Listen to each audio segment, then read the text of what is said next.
Hello, everybody. Happy Friday or happy Thursday if you're in another part of the world. Hope you are doing really well. Have had an incredible week so far.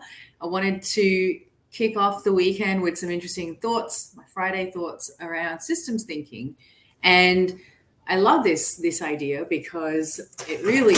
Ooh, sorry, I'm making a bunch of noise here, but it really forces us to sit with problems for a little bit longer and, well, hopefully view them more as the challenge that they can be and observe the opportunity to look at it in a much more holistic way. And that opportunity scares a lot of people because when we think systems, we think huge and we think scary and we don't want to deal with it. But all systems can be broken down into smaller systems. So big systems can become smaller and they can become digestible and they can help us really move towards a bigger, better solution.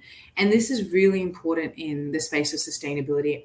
Well, ultimately, I think it's important really in any aspect of life. So just by the way, if you are joining me live, say hello because I can see a few of you on LinkedIn.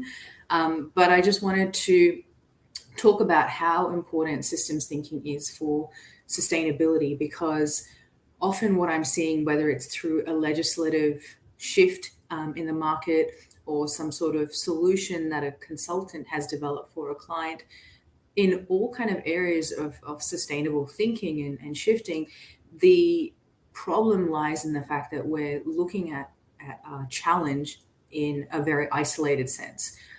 Just as a simple example, I know when I used to work in the commercial building space and looking at HVAC, so heating and ventilation and cooling systems, and how we could improve the efficiency of those, we could never really just look at the HVAC system in isolation. We had to think about lots of different things about the way that the occupants use the buildings, the way that they wanted to use the buildings in the future, the way that they wanted to create an effective emergency plan, how they wanted to feel, just lots of different parts of the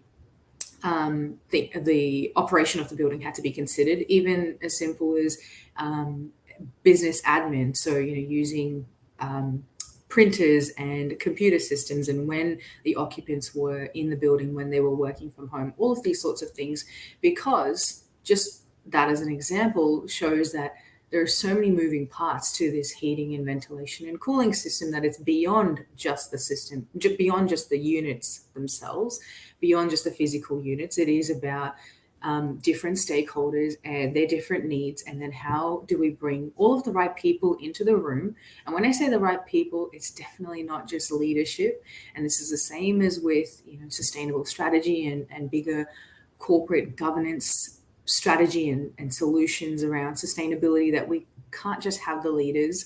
We need to have people across different business units or different areas of operations within the business or the organization or the government for that matter, to bring in the right perspective. And always, I think that having external viewpoints as well in the same room, challenging the status quo and really working together to understand how the challenge up ahead can be resolved with a much more holistic systems of thinking.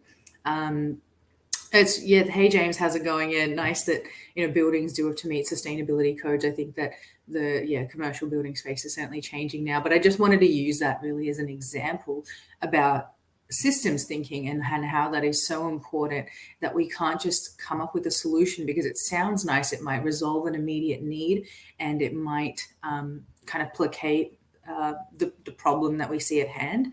But if we don't think about things in the longer term now, when we're solving even smaller problems or smaller challenges, then we're really just putting on band-aid solutions, and we're not really thinking about longer term, more source-based solutions. Because if you put a band-aid over I'm trying to think. I always say this. I'm terrible at analogies. I can get better, I'm sure.